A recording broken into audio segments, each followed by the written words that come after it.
सूर्य, jasmine, पारा और Mayank college में एक दूसरे के दोस्त बने थे। अब उनके कॉलेज का फाइनल ईयर चल रहा था। इसके बाद सभी अपने अपने जॉब में बिजी होने वाले थे, इसीलिए वो सब आखिरी बार न्यू ईयर सेलिब्रेट करना चाह रहे थे। उन चारों ने तय किया कि वो इस न्यू ईयर में एक क्लब में जाएंगे और यादगार पार्टी करेंगे, लेकिन उन्हें नहीं पता था कि ये पार्टी उन्हें एक ऐसे भयानक याद दे जाएगी जो कि भुलाई नहीं भूलेगी। क्लब में बज रहे गाने पर डांस करते करते सुबेश को छोड़कर बाकी सभी ने इतनी ज्यादा पी ली थी कि जैस्मीन ने तो इतनी पी ली थी कि शराब के नशे में उसे सही से खड़ा भी नहीं हो जा रहा था। रात बहुत हो गई थी क्योंकि सुबेश ने शराब नहीं पी ली थी, इसीलिए उसने बाकी सबको घर ले जाने की रिस्पॉन्सिबिलिटी उठा ली।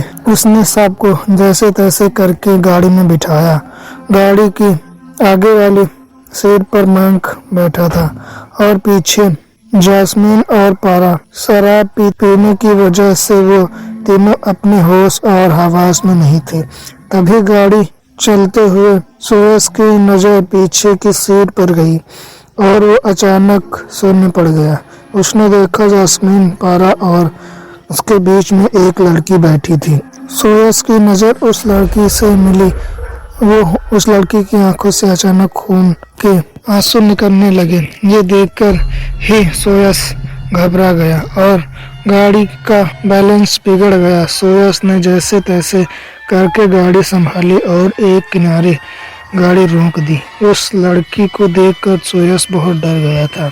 जब सुरेश ने वापस पीछे मुड़कर देखा तो वो लड़की गाड़ी में नहीं थी। सुरेश ने अपने बगल में बैठे मयंक को उठाया और उसने कहा कि पिछले सीट पर कोई बैठा हुआ था। मयंक ने पीछे मुड़कर देखा तो वहां उन दोनों के अलावा कोई नहीं था। मयंक ने सुरेश का मजाक उड़ाते हुए कहा, भाई दारू मैंने पी है और नशा तुझे चढ़ रहा है। ऐसा बोलकर मयंक सुरेश पर हंसने लगा क्योंकि वो लड़की सच में गाड़ी में नहीं। सुरेश को भी लगने लगा कि शायद वो उसका वहम ही था और वो वापस गाड़ी चलाने लगा। तभी जैस्मीन को होश आ गया और कहा कि उसे चक्कर आ रहे हैं। सुबेश ने गाड़ी साइड में लगाई और जैस्मीन को उतारकर गाड़ी से बाहर ले गया। जैस्मीन ने गाड़ी से उतरते ही उल्टी कर दी। उल्टी करने के बाद सुरेश ने मयंक को आवाज देते हुए कहा और पानी की बोतल मांगी और कुछ ही देर में सुरेश के पैरों के पास एक पानी की बोतल आ गई। सुरेश ने उस बोतल को उठाया। सुरेश से ये सोचने लगा कि वो दोनों गाड़ी में सो रहे हैं तो आखिर ये बोतल किसने उसको उसकी ओर फेंकी थी। लेकिन जैस्मीन की हालत ठीक नहीं लग रही थी तो सुरेश ने फटाफट वो बोतल जैस्मीन को दे दी। सुरेश को अब बहुत अजीब लग रहा था। अब कुछ तो अजीब लग रहा है। बस वो जल्दी जल्दी घर पहुंचना चाह रहा था। जैस्मीन को गाड़ी में बिठाकर सुरेश फिर से गाड़ी चलाने लगा, लेकिन कुछ देर चलते ही अचानक सुरेश ने गाड़ी के ब्रेक मार दे। सुरेश को लगा उसकी गाड़ी के आगे वही लड़की आ गई है जो पहले सुरेश को बैक सीट पर दिखाई दी। लेकिन जब उसने गाड़ी रोकी तो लड़की क्या दूर तक उनके पास कोई नहीं था। सुरेश को कुछ समझ नहीं आ रहा कि उनके साथ क्या हो रहा है। उसने फिर गाड़ी स्टार्ट की और चुपचाप आगे बढ़ाता रहा। कुछ देर बाद वो लड़की फिर से सुरेश की गाड़ी के पास आ गई, लेकिन इस बार सुरेश ने गाड़ी नहीं रोकी और तेजी से उस लड़की की तरफ गाड़ी चला दी।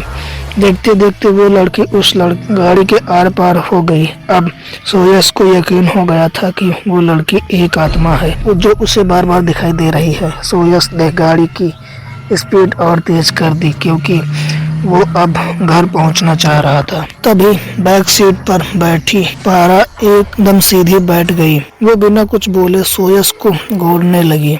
सोयस की नजर जब तारा पर गई तो सोयस ने उसका नाम पुकारा, उससे बात करने की कोशिश की, पर तारा मानो शून्य होकर बस उसे घूरे जा रही थी। तभी तारा एक अजीब सी आवाज में बड़बड़ाने लगी। सोयस ने डर के मारे मयंक को उठाने की कोशिश करने लगा, पर मयंक होश में नहीं आ रहा था। देखते देखते तारा के चेहरे का रंग बदलने लगा था।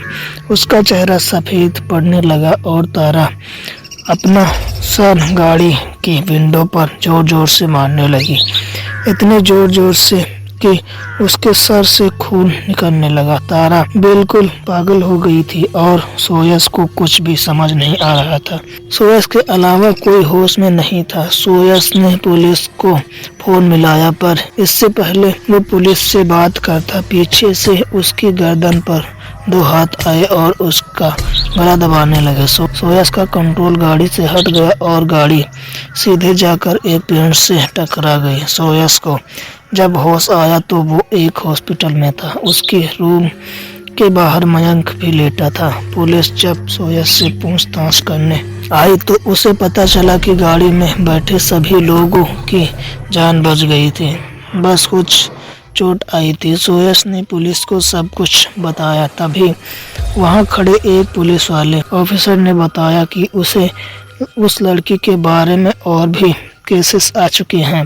ऐसा माना जाता है कि न्यू ईयर के दिन एक लड़के ने टक्कर मार दी थी उस लड़की को। गाड़ी चलने वाले ने पी रखी थी और वो उस लड़की को वही रोड पर छोड़ गया था। उस लड़की की उसी रात मौत हो गई। अब शायद उसी की आत्मा वहां भटकती है और उस रोड पर गाड़ी चल रहे लोगों को डराती है। लेकिन सोयस को आज भी उस रात से जुड़ी सपने आते हैं। उस रात के कई महीने तक सोयस ने रात को गाड़ी ही नहीं चलाई। अगर आपको ये वीडियो अच्छा लगा तो हमारे चैनल को सब्सक्राइब करें।